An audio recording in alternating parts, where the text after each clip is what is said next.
I'm about to share is a game that I used to play around November this year. It is a mobile game because sadly you can't bring your PC everywhere you go. I got kinda into it, even made a clan, but at the end I stopped playing and I decided to make a guide for it. It was supposed to help new clan members, but if you fancy this game, hopefully it will help you too. I do like to point out that this game is considered quite new since it came out in 2018, and if I have to rate it, I'll give it a 6.5.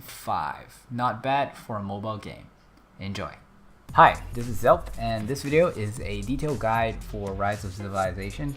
There were not many information out there when I was playing it, so I am here to share what I've learned about the game, and hopefully it'll give you an edge if you happen to play it.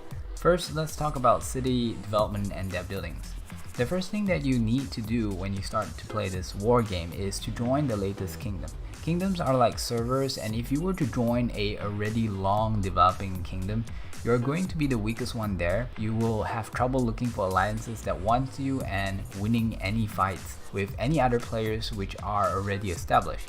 This is an important step, and it's also why the game keeps generating new kingdoms, simply because if they were to stop, it will be a huge disadvantage to newer players. To change to the latest kingdom, click on your profile icon, then head over to settings and then character management, and just select the latest kingdom, which is the kingdom with the largest number. Now do note that you are only allowed to create up to 2 characters in a single kingdom, and there is no way yet currently to delete a character. So any mistakes that may slow you down will stay with you, and this is one of the reasons why I have so many characters. Upon starting the game, you will have to choose a country. Different country has different attributes which could help you in different ways. Because it's so subjective to how you want to play, in my opinion, there is no way you would know for sure which country you won without understanding the game first. Which is why, even though this is an important beginning step, I will leave a more detailed explanation about this next time if you guys want. But a good starter in my opinion is Britain because of Boudica and her ability to counter barbarians. You will find getting your starter commander skilled a lot easier because of events and missions later in the game that will give you sculptures of that starter commander. So make sure that you do not only look at the buff a country gives you, but also the starting commander that you would want. After picking your country, you will undergo some basic tutorials. There you will learn that you can produce resources. You will also learn that you can train soldiers, and with a scout camp you can open up the kingdom which is clouded by fog. And finally, you will also learn about some important structures such as the Alliance Center, the Academy, Carrier, and more. Now let's get a little more in depth with each of these.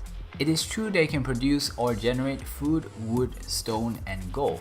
But you can also get resources by gathering them from resource camps outside of your city.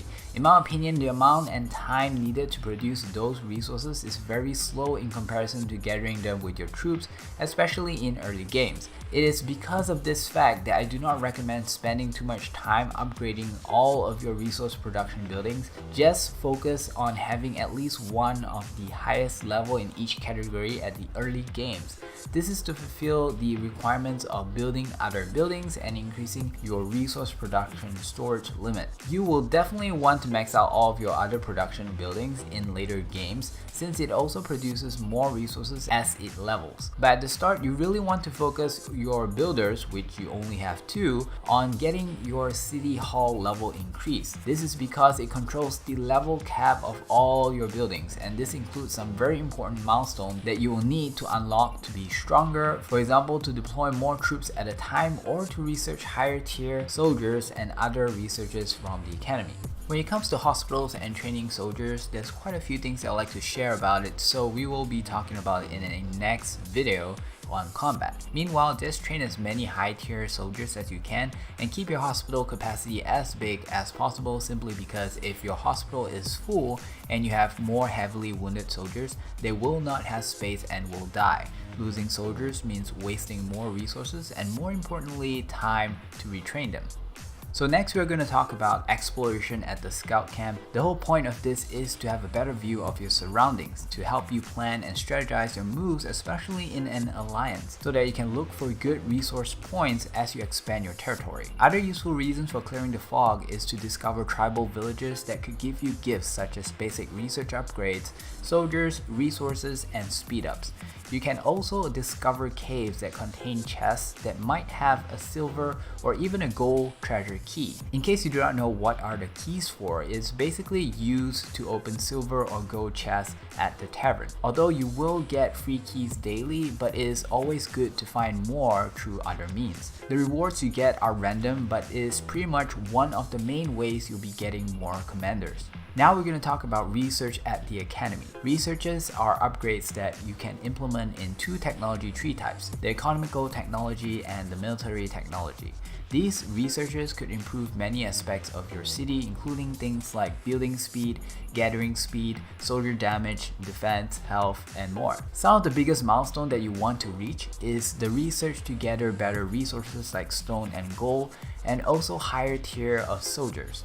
At the beginning of the game, after you get your academy, research once on quarrying in the economical technology tree and then focus on the military technology tree instead. The reason is because you can get all the basic economical technology upgrades from discovering tribal villages up until matter luring. In my opinion, you should take advantage of this fact and save time and resource in researching those basic economical upgrades yourself and focus on other things like the stuff in the military technology tree. Next, we're going to look at the Alliance Center. Once this is built, you can join or create an alliance. Joining an alliance brings many benefits. This includes getting help from your alliance member to build, research, and heal faster. Alliances also have their own technology tree in which you can benefit from along with some gifts. You also gather resources faster from resource camps within the Alliance territory. By helping others and donating for the Alliance research, you will also get Alliance credits, which then you can use to purchase certain items from the Alliance shop. I will talk more about building and creating your own alliance,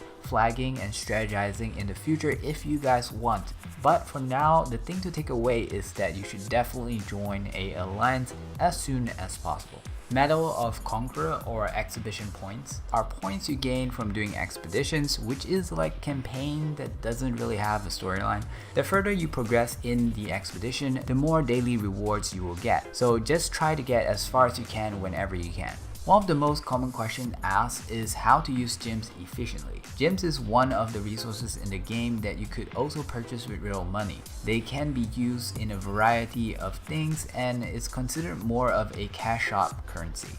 If you do not plan to spend money on this game, or if you want to spend it wisely, you need to know what are the best ways of using your gems. The first thing I would recommend is to get the title of VIP 6. VIP points is given to you as a daily login reward, and the more you have, the more buffs and future rewards you can claim. The reason why VIP 6 is important is that it allows you to unlock your second builder with some extra buffs, and you no longer have to keep spending 150 gems every 2 days to hire a new builder. The sooner you get this, the more gems you will save in the long run.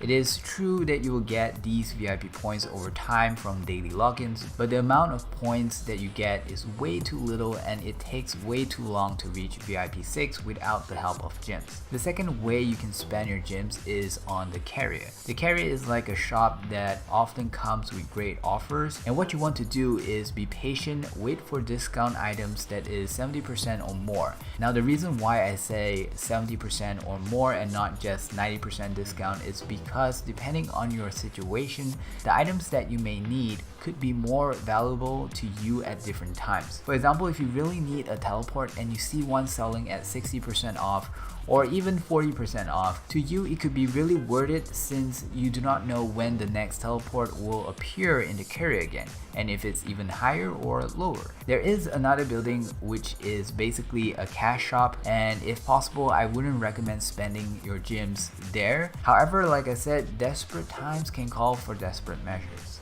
Another way you can use your gems is on things like Book of Covenant to upgrade your castle. This is because of how hard it is to get a large amount in the future just by farming, especially if you are in a less active alliance. Castle upgrades are not necessary, they allow you to host rallies to gang up on barbarians, forts, holy site, passes, and also enemy alliance structure. In an active alliance, you really only need a few high-level castles to do the job. So if you are new to the game or not very involved with your alliance, it is best to let someone else do the rallies. Now back to the courier. The first row of items are resource cards, and in my opinion, you should buy all of these that does not require gems every time, even if there is no discount. The reason for this is that in a way you're just converting food and wood to other resources in the form of cards. And storing cards are really good since enemies cannot plunder them. And if it has a discount, you are technically getting more resources by doing this. The heart among all of our buildings is our city hall, the main building that we should focus on upgrading first. One of the biggest milestones is at level 11 city hall, where it allows you to deploy 3 troops and 4 troops at level 17. This will greatly speed up your resource gathering and allows you to join multiple rallies.